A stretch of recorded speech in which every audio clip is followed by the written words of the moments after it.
It may be a new year, but anger in Europe continues. In Germany today, security personnel at Berlin's two main airports walked off the job, demanding higher wages. And in Belgium, here, trade unions blocked roads into the country, demanding better treatment for transport workers. And in France, the Yellow Vest movement that took a pause over the holidays picked up again. Protesters drove a forklift into a government ministry compound over the weekend. They torched cars on the Champs-Élysées and in one skirmish beat riot police to the ground.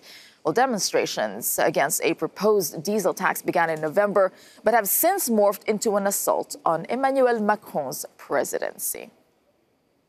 All right, we're looking at a new year, but same old problems as we were talking about. Do you see a common thread in everything we're seeing in these different countries? Ryan, I'll start with you. Well, I think there's definitely a thread where people are saying they want to criticize establishment forces of power, whether that is political parties, whether it's imperial presidents, whether it is the people who they think are taking what is rightfully theirs. So yes, there's a thread there, whether it is Hungary and the fact that you've got a big concentration of power in the government, whether it is this fuel tax in France, you can see it in many different places, and it is people saying they're not comfortable with where the establishment has led them. So they're not comfortable. I mean, the issues that we see in the different countries are triggers for what has existed there. And would it be fair to say that the discontent has started years ago when Europe started going through the hardship? Is that a fair assessment to make? Yes, I would say that. There is a growing sense of frustration with the politics as usual.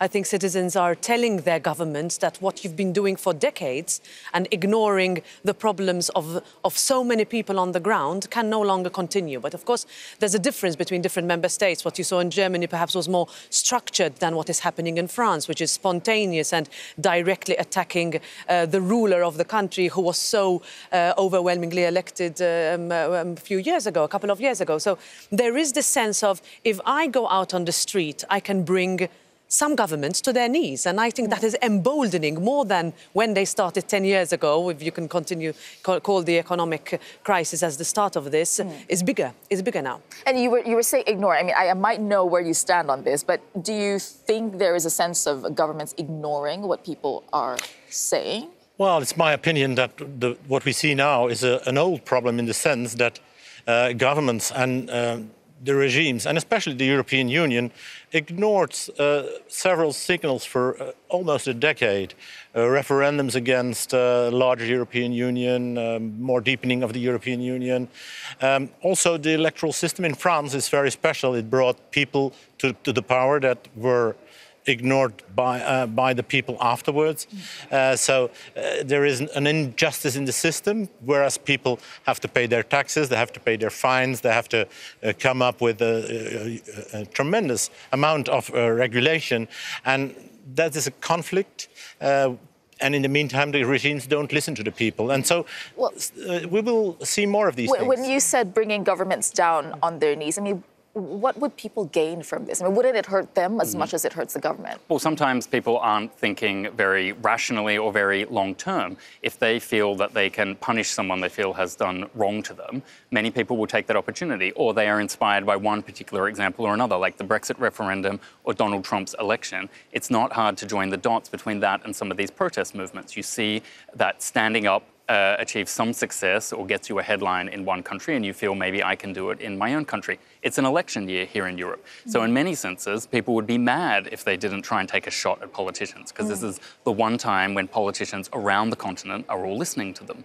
Yeah, and what's interesting is they're going against different types of governments. You have people in Hungary going against a government like Orban's, and people in France going against Macron, for example. So there has to be a common thread, as you were saying. It's the feelings of people against their governments. Yes, and perhaps I could pick on something that Ryan said before, that when you have very strong governments, it is sometimes so easy to fall into the trap of thinking that that majority gives you the power to do whatever you want.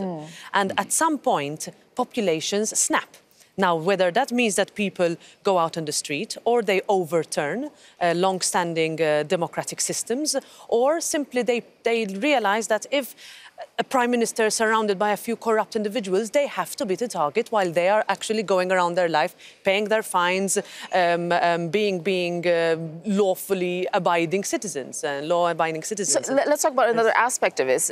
When there's so much anger on the street, who takes advantage? Who can benefit? Who can? Some would say the populist groups would take advantage of this. We are just a part of that phenomenon. We voiced certain problems that were, by the way, ignored afterwards.